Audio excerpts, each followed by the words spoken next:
Bismillah. Waalaikumsalam warahmatullahi wabarakatuh. Ustadz, mohon pencerahannya. Ini sudah cerah situasi, sudah bagus. Mengenai peringatan Maulid Nabi Muhammad SAW, apa hukumnya? Dan bagaimana kalau umat Islam memperingatinya? Terima kasih atas pencerahannya. Waalaikumsalam warahmatullahi wabarakatuh. Baik, saya ingin kita paham dulu akar persoalannya. Al-Quran, surah ke-61, ayat yang ke-6, paling kiri sebelah atas. Quran, surah kedua Al-Baqarah, ayat 129, paling kiri sebelah atas. Kemudian Al-Quran, surah Yunus 10, ayat 57 sampai 58. Ditutup dengan At-Taubah di dua ayat terakhir. Taib. Sudah?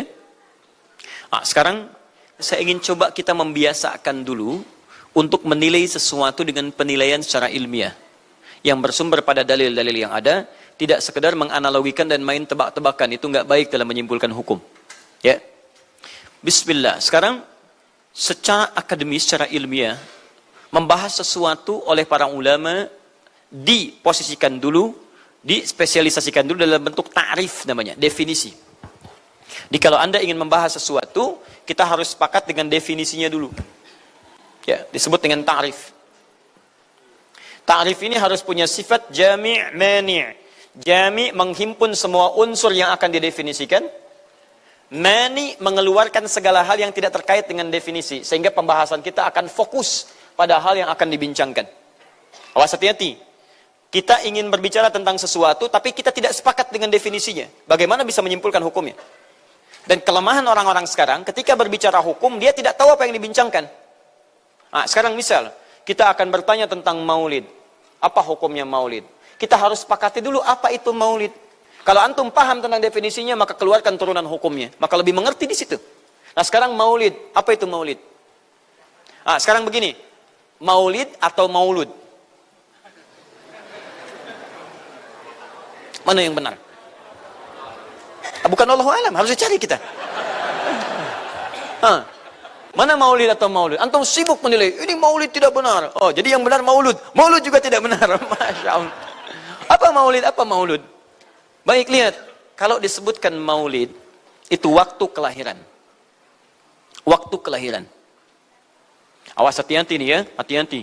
Ada kemarin saya lihat tulisan begitu bersemangat, Masya Allah, panjang-panjang nulis, ternyata salah paham, pahamnya salah. Ya. Maulid itu ulang tahun, bukan ulang tahun maulid itu. Bukan ulang tahun, bukan peringatan ulang tahun maulid itu. Ingat baik-baik, kalau pakai peringatan itu pakai Idul Milad, ya, hari kelahiran, peringatan hari kelahiran, ulang tahun. Tapi kalau cuma maulid itu waktu kelahirannya. Awas, hati-hati ya, hati-hati dalam memahami sesuatu. Kita masih detil dan jeli dalam memahaminya. Jadi kalau disebutkan maulid itu waktu kelahirannya. Kalau disebutkan maulud, itu artinya bayi yang lahirnya. Bayinya yang dilahirkan. Nabinya, kalau dalam konteks nabi. Jadi kalau disandingkan dengan kalimat maulidun nabi, artinya waktu lahirnya nabi. Jelas ya? Kalau mauludun nabi, maulud nabi, itu artinya nabinya, nabi yang dilahirkan. Jelas? Saya ulang, maulid apanya? Waktunya. Kalau maulid nabi artinya apa? Waktu nabi dilahirkan. Baik, maulud artinya apa? Nabinya. Kalau maulud nabi artinya apa? Nabinya yang lahir. Jelas sampai sini? Sudah. Ya, selesai pembahasan secara bahasanya. Nah, sekarang apa hukumnya maulid nabi? Maulid nabi nggak ada hukumnya. Karena waktu lahirnya nabi, bagaimana kita bisa melekatkan hukum pada waktu lahirnya nabi? Lahir ya lahir. Jelas ya? Ustadz, apa hukumnya maulid nabi? Antum kenapa? Apa hukumnya waktu lahirnya antum? Antum lahir apa hukumnya? Kapan antum lahir? Ustadz, kapan antum lahir? 11 September. Apa hukumnya? Apa hukumnya? Apa hukumnya saya lahir? Lahir ya lahir. Jelas ya? Jadi kelahiran seseorang itu nggak ada hukumnya. Qadar Allah yang menjadikan dia terlahir. Dan dengan kelahiran itu dia punya misi dalam kehidupan. Mencari bekal untuk kembali kepada Allah subhanahu wa ta'ala. Jadi kalau bertanya hukum kelahiran seseorang, lahirnya lahir. Gak ada hukumnya di situ. Paham ya? Hukum itu terletak pada perbuatan seseorang, bukan pada kelahiran seseorang. Ketika dia berbuat dengan aspek kesadarannya, maka muncul hukum di situ. Awas, antum pun mesti belajar tentang hukum. Jangan salah menyebutkan hukum. Hukum terletak pada perbuatan, bukan pada benda, dan bukan terletak pada waktu. Jadi ketika ada perbuatan melekat pada benda dan waktu itu, maka muncul hukum. Apa hukum gelas? Halo? Tidak ada hukumnya. Tapi kalau menyebutkan apa hukum gelas yang menampung kemudian barang yang haram yang digunakan gelas ini melakukan perbuatan haram, baru muncul haram. Apa hukumnya gelas yang digunakan untuk melempar orang lain? Haram hukumnya. Apa hukumnya gelas yang digunakan menampung air minum untuk diminum dalam keadaan yang sehat? Sunnah hukumnya. Jelas ya? Apa hukumnya golok? Golok digunakan apa? Kalau digunakan menyembelih hewan kurban, maka jadi sunnah hukumnya. Kalau golok digunakan untuk menyakiti orang lain, mengancam. Siapa nama kamu? Oh, Masya Allah pakai golok. Ya, hati-hati. Nah, itu haram hukumnya. Jadi benda terletak kepada, maaf, perbuatan yang melekat kepadanya. Apa hukumnya hari kelahiran? Hari kelahiran gak ada hukumnya. Yang melekat hukum itu bagaimana menyikapi hari kelahiran itu. Itu poinnya. Paham ya? Ketika ada perbuatan melekat kepadanya, maka di situ ada hukum. Maulud itu bayinya, berarti nabinya. Apa hukum maulud? Apa hukumnya nabi? Nabi yang lahir gak ada hukumnya. Jadi kalau Anda menolak maulud dengan pengertian seperti ini, maka Anda keluar dari Islam. Kalau dalam hukum seperti ini, saya menentang maulid Nabi, berarti Anda menentang kelahiran Nabi SAW. Saya menentang maulud Nabi, berarti Anda berhadapan dengan Nabi, Anda musuh Nabi. Jadi kalau Anda dimaksudkan dengan kata maulud dan maulid, Anda tidak bisa menentangnya, bisanya menerima. Saya menerima. Kenapa? Karena dalam pengertian bahasa, maulid itu artinya waktu kelahiran. Maulud artinya nabinya. Jangankan siapa saya dibandingkan Nabi Isa alaihissalam. Nabi Isa itu hidup 600 tahun sebelum Nabi Muhammad SAW dilahirkan. Nabinya belum ada. Nabi Isa sudah ada. Tiba-tiba umatnya menduga Nabi terakhir itu Nabi Isa. Karena Nabi Isa punya sifat yang mirip di ramalan kitab yang mengatakan Nabi terakhir itu punya sifat baik dengan masyarakat lingkungan sosialnya.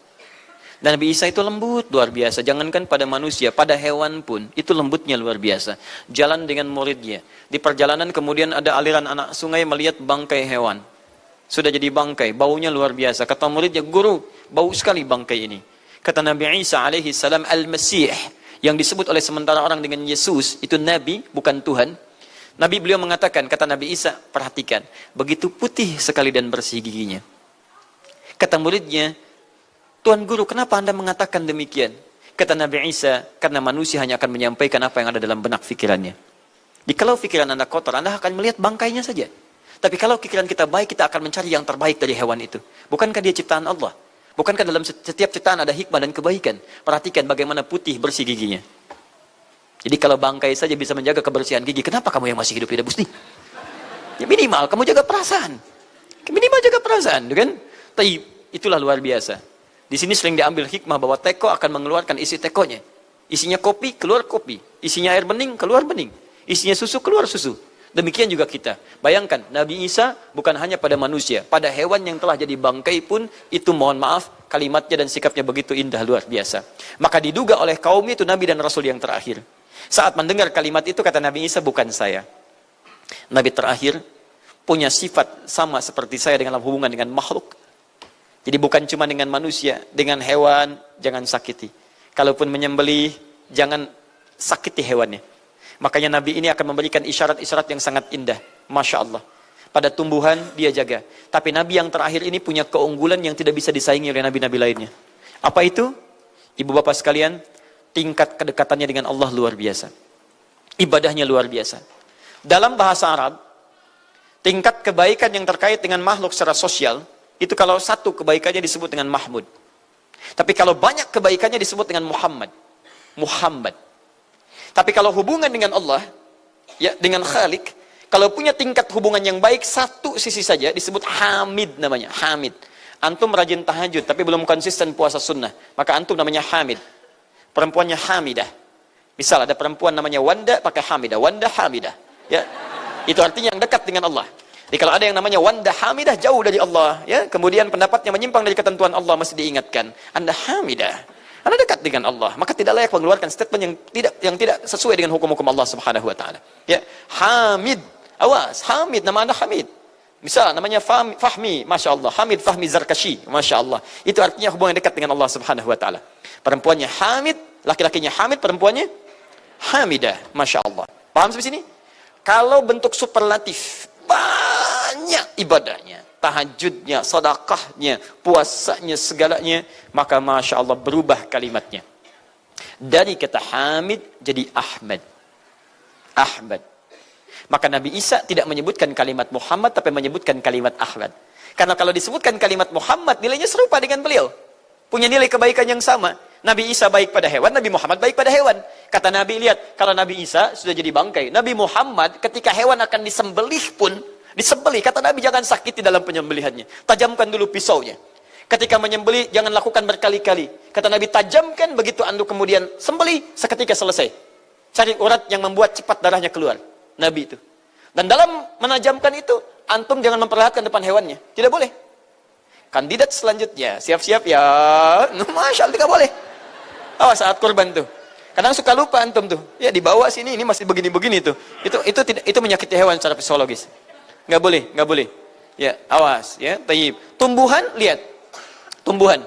Nggak boleh dalam keadaan perang. Perang itu kan luar biasa dahsyat. Emosi memuncak, segalanya ada. Tapi Nabi katakan, jangan rusak tanaman. Dahsyat, cuma dalam Islam. Itu yang 212 tahun lalu itu, Masya Allah, nggak ada yang nginjak rumput, nggak injak macam-macam. Ya, itu yang kameramen yang nginjak rumput tuh. Ya, kameramen nginjak rumput tuh. Yang kameramen begitu diinjak, dimunculkan di media gitu kan. Wah, tapi lihat betapa rapi, bersih. Itulah Islam. Tapi jangan cuma 212 saja.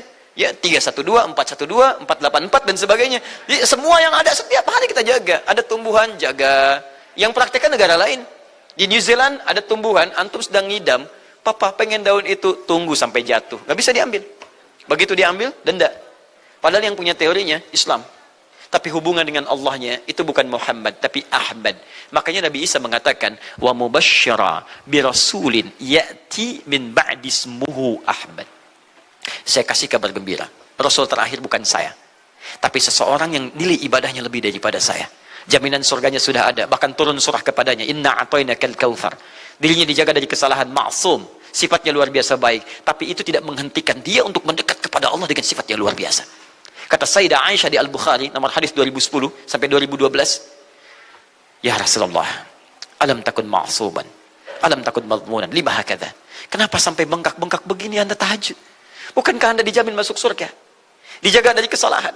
Apa kata Nabi? Afala akunu abdan syakura. Apa aku nggak boleh jadi hamba yang bersyukur kepada nikmatnya Allah Subhanahu wa taala. Tahajudnya sampai bengkak. Nabi, Rasul, ahli surga, dijaga dari kesalahan, tidak ada hisabnya, masih mau tahajud sampai bengkak kakinya. Ditanya oleh istrinya, kenapa sampai begini? Kata beliau, ringan saja, nggak boleh aku bersyukur. Masya Allah, ada orang Nabi bukan, Rasul bukan, surga belum ada jaminan, amal berantakan, hisab menegangkan. Masya Allah, bangun mata bengkak, kaki biasa. Tahajud tidak subuh lewat. Ini Masya Allah. Cita-cita surga Firdaus. Luar biasa. Makanya Nabi Isa mengatakan Ahmad bukan Muhammad. Dan ini bukan isyarat Nabi baru. Karena nama yang melekat pada Nabi terakhir semuanya sifat. Bukan nama zat. Ini bukan melegalkan ada seorang bernama Nabi baru datang kemudian namanya Ahmad. Bukan. Kata Nabi, saya Nabi terakhir. La Nabi ya ba'di, nggak ada Nabi setelah saya. Jadi nggak ada istilah Ahmadi. Pengikut Ahmad nggak ada. Ya, dalam arti pengikut Nabi Muhammad sallallahu alaihi wasallam. Yang jadi clue persoalan kita terkait dengan pertanyaan ini, Anda bisa bayangkan, Nabi Isa 600 tahun sebelum lahirnya Nabi Muhammad sallallahu alaihi wasallam. Perhatikan, ikutan bahagia dengan kelahiran Nabi, sampai kebahagiaannya diungkapkan pada umatnya. Saya kasih kabar gembira ya, nggak mungkin orang kasih kabar gembira perasaannya sedih. Kenapa saya kasih kabar gembira? Nggak ada. Kasih kabar gembira itu dalam keadaan bahagia hatinya. Kalaupun menangis, tangisan kebahagiaan. Anda bisa bayangkan, Nabi, Rasul, mukjizatnya hebat. Sekali usap, penyakit sembuh. Menghidupkan orang mati, keduanya dengan izin Allah Subhanahu wa ta'ala. Bahagia dengan kelahiran Rasul sallallahu alaihi wasallam. Antum Nabi bukan, Rasul bukan. Maaf, tidak punya mukjizat seperti Nabi Isa. Mayat dipanggil-panggil nggak bangun, diusap penyakit makin sakit. Tuh, lalu antum tidak bahagia dengan kelahiran Nabi, antum siapa? Nabi Isa aja bahagia, masa antum bukan Nabi tidak bahagia? Dan hebatnya, Ada orang bisa bahagia, nabinya belum lahir. Biasanya sifat bahagia dalam kelahiran itu setelah bayinya lahir, bukan sebelum lahir. Alhamdulillah, alhamdulillah. Akhi, kenapa antum? Alhamdulillah, saya punya anak laki-laki, namanya Abdurrahman. Kapan? Nanti setelah menikah. Ini Masya Allah. Nikah aja belum, kenapa bisa memberikan kabar gembira? Antum kenapa, akhi? Itu lihat, akhi boy tiba-tiba seperti itu. Orang bingung. Akan bubar pengajian kalau ustaznya begitu. Ya. Jadi mustahil ada orang memberikan kabar gembira ketika bayinya belum lahir. Tapi kemuliaan Nabi Muhammad SAW menjadikan seorang Nabi Isa belum lahir, nabinya sudah merasakan gembira dan memberikan kebahagiaan pada umatnya. Kalau bukan Nabi Muhammad, mustahil. Ada kemuliaan tersendiri bagi Nabi Muhammad SAW. Setiap Rasul menantikannya. Nabi Isa menantikan. Masa antum tidak menantikan itu? Jadi kalau ada orang menolak maulid dalam arti waktu kelahirannya, maka dia telah ingkar pada Nabi Muhammad SAW. Maulud Nabi Ibrahim AS. Antum kenal Nabi Ibrahim? Masya Allah. Luar biasa. Alhamdulillah. Nabi Ibrahim, Nabi Ismail alaihissalam, keduanya meninggikan bangunan Ka'bah. Setelah selesai bangunan Ka'bah ditinggikan, keduanya berdoa di samping Ka'bah. Apa doanya? Doa maulud. Lahirnya, bayinya. Nabi terakhir yang lahir di samping Ka'bah, yang ditinggikan oleh keduanya. Ya. Wa idh yarfa'u Ibrahimul qawa'ida minal baiti wa Ismail, ayat 127-nya. Setelah selesai meninggikan bangunan pondasi Ka'bah ini, keduanya berdoa di samping Ka'bah. Di antara doanya ayat 129-nya. Rabbana wab'ath fihim rasulan minhum yatlu 'alaihim ayatika wa yu'allimuhumul kitab wal hikmah wa yuzakkihim innaka antal azizul hakim. Ya Allah, mohon utus seorang rasul dari kalangan mereka di tempat ini yang lahir di sekitaran ini. Jadi ada rasul yang lahir di dekat sekitaran Ka'bah. Hasil penelitian tidak ada rasul satupun yang lahir di dekat Ka'bah kecuali Nabi Muhammad SAW. Ya, silahkan cek. Kami baru kembali dari sana dan sampai sekarang tempat dilahirkannya masih ada dan disamarkan dalam bentuk museum. Ya. Di bawahnya ada perpustakaan Al-Maktabah Qadimah. Di kalau antum dari Zamzam di sini, ini As-Saffah. Ya, nyebrang sedikit ini Istana Raja, dalam jarak cuma 15 meter ke sini kurang lebih. Lurus ke sini, kemudian belok langsung ke sebelah kanan. Di sini ada jembatan ke atas, ke lantai yang ketiga, ya, naik ke sini. Kemudian di sini antum langsung belok ke pintu sini. Ini ada Babul Ajjad, bab yang ke pintu ke-25. Ini bab Ismail, pintu ke-26. Antum lurus saja ke sini, jangan belok sini, jangan belok sini. Di sini kemudian ada gate lurus King Abdul Aziz yang pertama di sini. Ya. Antum belok kanan sini, lurus sekitar 30 meter dari sini, sebelah kanan ada pos satpam. Di atas pos satpam ada kamera CCTV 1. Dari sini antum jalan sampai ujung, di ujung sini, dari sini ke sini ada 35 kipas di atas. Pas di ujung sini. Kemudian ambil lurus ke sini, di sini ada bab Ali, ini masih dibuka, babus salam ini ditutup, di sini sebelumnya babun Nabi. Kemudian ambil tarik garis lurus dari babus salam ke sini, dari jarak sini ujung ke sini, ya ada sekitar 200 meter ke ujung sinilah. Di sini ada bangunan warna krem di sini. Di sampingnya ada tempat ngambil air Zam-Zam dengan menggunakan keran. Jadi kalau punya girigen, ingin ngambil banyak, jangan nyusahin orang ngambil di, misalnya di termos-termos yang besar itu. Ngambil dari sini, itu ada keran langsung dan gratis di situ. Ya, beli kompannya sekitar 5 real, antum ambil dari situ, masukkan airnya, bisa bawa ke hotel. Isi kapan bolak-balik di sini. Sampingnya persis, ini tempat Nabi dilahirkan. Ini maulud Nabi, bayinya lahir di sini. Ya, bayinya lahir di sini. Cuman disamarkan oleh pemerintah kerajaan Arab Saudi supaya tidak dikultuskan tempat ini. Karena begitu pernah ada yang tahu ini, banyak salah ibadah. Kan Ka'bahnya di sini, sholatnya ngadep ke sini. Betul Pak, Bu, pernah terjadi. Makanya kalau antum lihat dari ujung saya sudah kelihatan, dari ujung sudah ada di sini warna biru. Ya, ada tulisan di situ, ada gambar dicoret, ada gambar orang sedang rukuk ke situ, ada sorban dan sebagainya. Ada tulisan di situ, jangan beribadah menghadap ke sini karena ini bukan kiblat, haram hukumnya. Dan ditulis dengan menggunakan bahasa Arab, bahasa Inggris, bahasa Urdu, plus bahasa Indonesia. Artinya ada orang Indonesia juga yang salah ke sini. Ya. Kalau tidak mustahil ditulis pakai bahasa Indonesia. Nggak ada tulisan bahasa Cina, bahasa Jepang dan yang lainnya. Ya. Nah, jadi ini kemudian dicoret, tapi tidak mencoret tentang situs pernah lahir di sini Nabi Muhammad SAW. Jadi artinya doa dua nabi tadi dikabulkan oleh Allah Subhanahu Wa Taala. Nabi Ibrahim, Nabi Ismail. Dan tahukah Anda, keduanya berdoa jauh sebelum kedatangan Nabi Isa. Saya pernah katakan 30 generasi sampai Nabi Ibrahim, tadi Nabi Muhammad SAW. Muhammad SAW bin Abdullah, bin Abdul Muttalib, bin Hashim, bin Abdul Manaf, bin Qusay, bin Murrah, bin Kilab, bin Ka'ab, bin Ghalib, bin Fihir, bin Malik, bin Nadar, bin Kinana, bin Khuzaimah, bin Mudrikah, bin Ilyas AS, bin Nizar, bin Mudar, bin Ma'ad, bin Adnan, bin Addi, bin Adri, bin Muqawwam, bin Nahur, bin Tarif, bin Ya'ruf, bin Yasjub, bin Nabit, bin Ismail AS, bin Ibrahim AS. 30 generasi. Ulangi Mas Boy. 30 generasi. Dari Nabi Ibrahim sampai Nabi Ismail alaihi wassalam, ya sampai kemudian ke Nabi Muhammad sallallahu alaihi wasallam. Anda bisa bayangkan enggak? 2 orang nabi, 2 orang rasul. Gelar yang pertama Ibrahim alaihissalam Khalilullah, yang paling dekat dengan Allah. Jaminan surganya ada. Nabi Ismail disebut dengan gulamun halim oleh Al-Quran, yang paling perasa, yang paling dekat dengan Allah subhanahu wa ta'ala. 2 orang nabi, paling dekat dengan Allah, disayang Allah, dijamin masuk surga. Inspirasi kisahnya sampai kita ke sekarang, mendoakan kepada Allah tentang maulud Nabi. Sehingga lahirnya Nabi Muhammad SAW 30 generasi setelahnya. Antum, Nabi bukan, Rasul bukan, tidak sedekat keduanya dengan Allah, jaminan surga nggak ada, hisab menegangkan, amalan berantakan. Kisah hidup antum belum tentu jadi inspirasi di masa depan. Sekarang pun tidak. Tiba-tiba antum menolak maulud, antum siapa? Kalau antum menolak maulud, berarti antum menolak Nabi SAW. Dalam pengertian baiknya. Jelas ya? Jadi kalau kemudian ada disebutkan maulid dan maulud, itu artinya maulid waktu kelahiran, maulud bayi yang dilahirkan. Sekarang, bagaimana menyikapi maulid dan maulud itu? Saya tahu nabinya dilahirkan, nabinya sudah ada. Jelas ya? Maka kemudian saya pun tahu waktu kelahirannya. Bagaimana kemudian menyikapi itu semua? Maka Masya Allah, Quran surah ke-11 tadi, 10 tadi, Yunus, ayat 57 sampai 58. Kalau sampai kemudian ke 58-nya, faliyafrahu. Gembira antum. Gembira, bahagia, silahkan. Ya, maksud tidak gembira, Nabi Isa gembira, kita tidak gembira. Ya, Nabi Ibrahim gembira, kita tidak gembira. Nabi yang tidak melihatnya gembira. Masa kita yang mendapatkan bagian Nabi tidak gembira? Jelas ya? Nabi yang mengharapkan hadir saat kedatangannya, gembira. Kita yang mendapatkan kedatangan beliau walaupun tak mampu melihatnya, dan kita menjadi umatnya, masa tidak gembira? Umat dulu bukan bagian umat Nabi Muhammad, karena Nabi Muhammad tidak hadir di zamannya. Gembira dengan berita kedatangan Nabi Muhammad, padahal nabinya belum datang. Masa kita yang jadi umatnya, yang nabinya telah kemudian kita dapati, walaupun tidak melihatnya, masa kita tidak ikutan gembira? Maka pertama kita mesti gembira. Maka yang kedua, bagaimana mengekspresikan kegembiraan itu? Maka contoh-contoh dari Nabi SAW, bagaimana mengekspresikan kegembiraan-kegembiraan dengan Nabi SAW itu, pertama Nabi sendiri menyikapi hari kelahirannya dengan berpuasa. Di hari Senin. Jelas ya? Ini bagi Nabi sendiri pribadinya. Nanti jadi hukum untuk kita. Maaf, saya akan tafsirkan lebih luas karena ini jadi hukum-hukum turunan.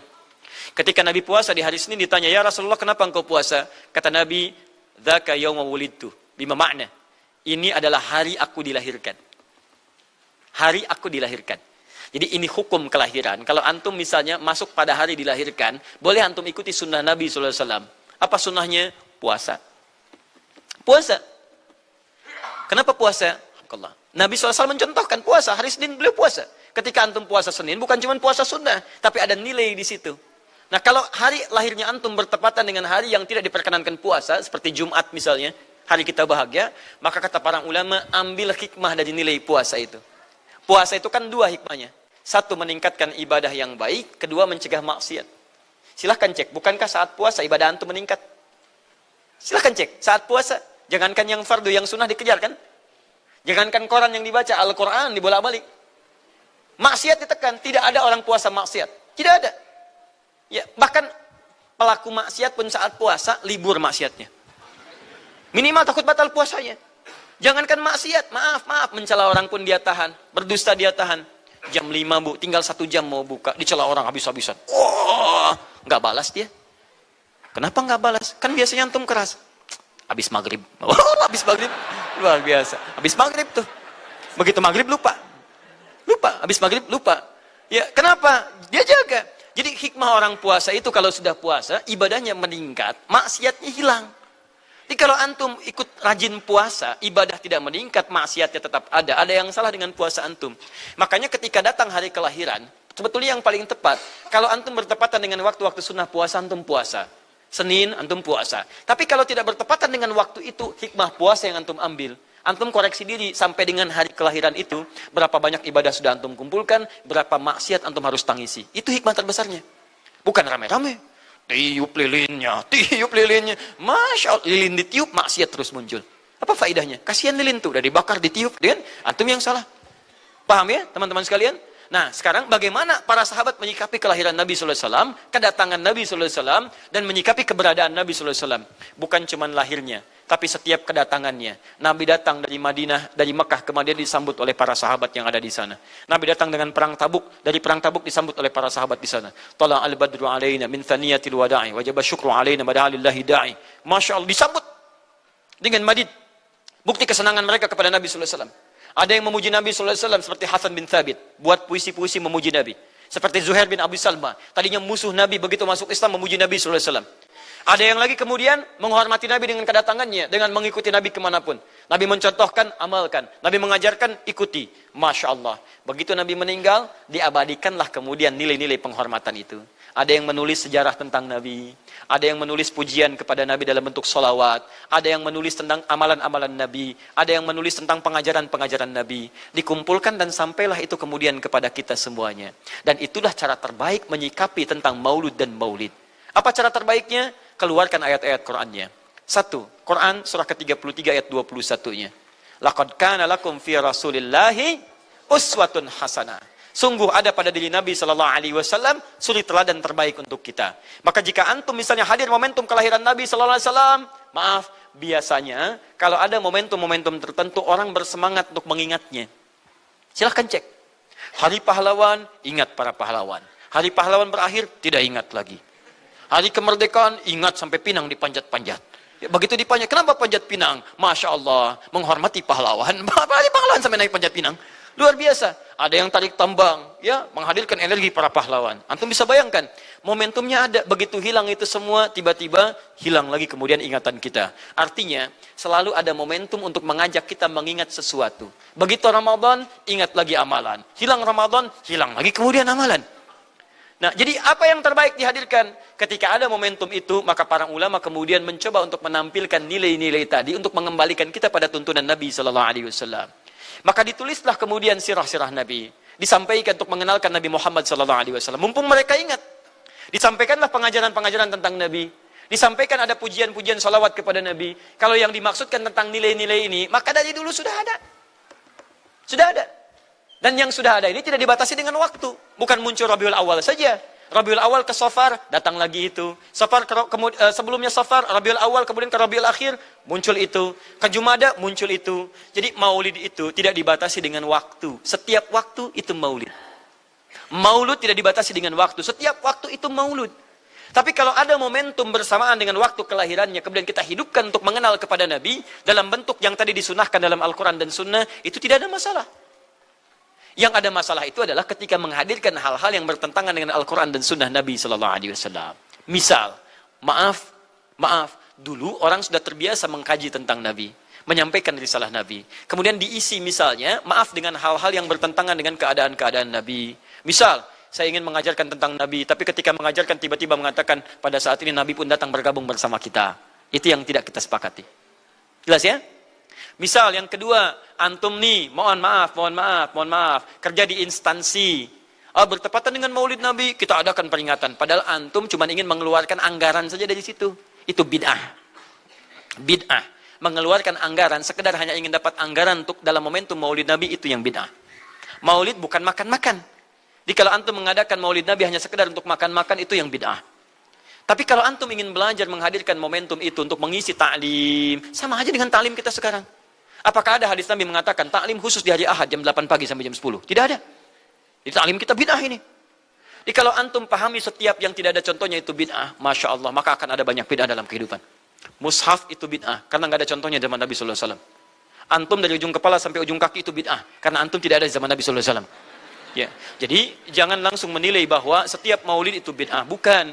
Kalau momentum itu ingin diisi dengan ta'lim, ingin memperkenalkan Nabi, ingin mengajarkan syariat-syariat Islam, maka itu tidak ada masalah. Itu mengamalkan petunjuk-petunjuk ayat, bukan mengkhususkan di waktu itu, bukan. Karena ta'lim itu dibuka di setiap waktu, tapi menjadikan waktu itu untuk momentum, karena setiap orang sedang ingat Nabi pada saat itu. Jelas ya? Kapan lagi kita mendapati orang ingat Nabi? Maka ajarkan itu dan pesankan pada saat itu. Teman-teman, jangan cuma pada waktu ini ya, setiap waktu kita amalkan ingatan kita kepada Nabi Sallallahu Alaihi Wasallam. Makanya saya kalau diundang, Ustadz ada maulid Nabi, saya datang untuk ceramah, untuk menyampaikan pesan-pesan terkait dengan Nabi Sallallahu Alaihi Wasallam. Adapun masalah ritual-ritual saya tidak ikutan. Makanya paham, begitu saya datang pas ceramah. Ceramah, saya berikan ceramahnya. Nabi begini, apa itu maulid? Allahu alam. Bukan Allahu alam, kan antum bikin spanduknya di sini. Apa itu maulud? Maulud. Bukan maulud. Maulud itu begini, maulid itu begini. Ketika kita terangkan, kita sampaikan, Masya Allah. Antum tahu apa yang terjadi? Mereka mulai sholat dengan baik, masjidnya mulai ramai. Besoknya tidak ada ramai-ramai lagi. Begitu ada maulid, ceramah lagi. Ternyata ceramahnya nggak sampai maulid lagi. Besoknya ceramah lagi. Ahadnya ada waktu taklim. Dan itulah cara terbaik untuk memberikan penjelasan kepada masyarakat untuk mencintai Rasulullah Sallallahu Alaihi Wasallam. Paham ya? Jangan seketika, oh ini maulid bid'ah. Masya Allah, antum tuh bid'ah dari kepala sampai kaki. Ya. Saya luar biasa kesal. Kadang ada orang bikin perbandingan begini, maulid Nabi, maulid. Zaman Nabi tidak ada coret. Zaman sahabat tidak ada coret. Zaman tabi'in tidak ada coret. Zaman ini ada.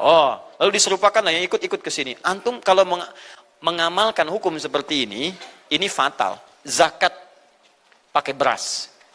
Zaman Nabi coret. Zaman sahabat coret. Ya, zaman tabi'in coret. Zaman ulama coret. Zaman antum ada bid'ah antum. Cara menyimpulkan hukum bukan seperti ini. Lihat turunannya, lihat dalilnya, lihat pemahamannya, lihat turunan-turunan fikihnya. Ya, bagaimana bisa zakat pakai beras jadi? Padahal contoh nggak ada. Dalil nggak spesifik. Ayo coba temukan. Nabi zakat pakai beras, temukan. Kalau antum menemukan, Masya Allah, saya bermohon kepada Allah supaya Allah mempercepat hajinya antum dan masuk surga tanpa hisab. Tiap hari saya doakan. Tidak cukup dengan amin, cari dulu. Cari di setiap hadis Nabi zakat pakai beras. Saya sampaikan pada antum, sampai kiamat kurang 2 hari, antum nggak akan temukan. Sehari lagi buat sadar, ngapain nyari? Ya. Karena Nabi tidak pernah bersentuhan dengan beras. Silakan cari di kitab hadis palsu pun, sepalsu-palsunya nggak akan ditemukan. Capek pemalsu hadis mengarang hadis palsu tentang itu. Nggak akan didengar, nggak akan dilihat. Kenapa? Karena tidak ada. Ya, kata Muawiyah, hadza irqun, itu makanan pokok. Nabi zakat pakai kurma, pakai gandum. Ya, lihat, karena itu makanan pokoknya. Makanya setiap makanan pokok yang digunakan, kata para ulama, mendekati kaidah usul fikihnya. Lihat, kaidah usul fikih diambil di sini. Setiap yang punya keserupaan dengan itu, sekalipun teksnya tidak jelas langsung menunjuk, itu ada isyarat, namanya qarinah namanya. Kalau ada isyarat menunjukkan kepada itu, maka boleh digunakan sebagai alternatif lain dari makanan pokok yang tidak didapati di masa kita dengan generasi yang berbeda. Tapi kalau makanannya sama di setiap generasi, dia zakatnya pakai itu. Makanya orang Arab sampai sekarang pakai kurma, ada yang pakai gandum. Kita makanan pokoknya bukan itu. Antum makanan pokoknya apa? Beras, Masya Allah, beras. Baik pemirsa, beras itu makanan pokok bagi hewan yang bertembolok ya. Ayam, bebek itu beras. Baik, makanan kita nasi. Dan nasi bersumber dari beras. Baik, nasi bersumber dari beras. Jadi kalau kita ingin zakat pakai beras, boleh tidak? Nah, lihat bagaimana cara pendekatannya. Dalil belum ditemukan aslinya. Seperti maulid tadi, menyikapi dengan taklim macam-macam, nggak ada nas aslinya. Tapi korinahnya ditemukan, sama-sama makanan pokok, sama-sama taklim, sama-sama meminta untuk ikut ajaran, sama-sama mereka ingat tentang Nabi SAW. Maka semua hukum itu kita terapkan, jadilah hukum terapan dalam kehidupan kita. Paham? Dan itu tidak disebut dengan bid'ah. Jelas ya? Bid'ah. Alhamdulillah. Tapi kalau yang rame-rame tadi, yang tidak jelas ya, hanya menghabiskan anggaran, makan-makan tidak karuan, meyakini ini itu dan sebagainya, saya tidak sepakat dengan itu.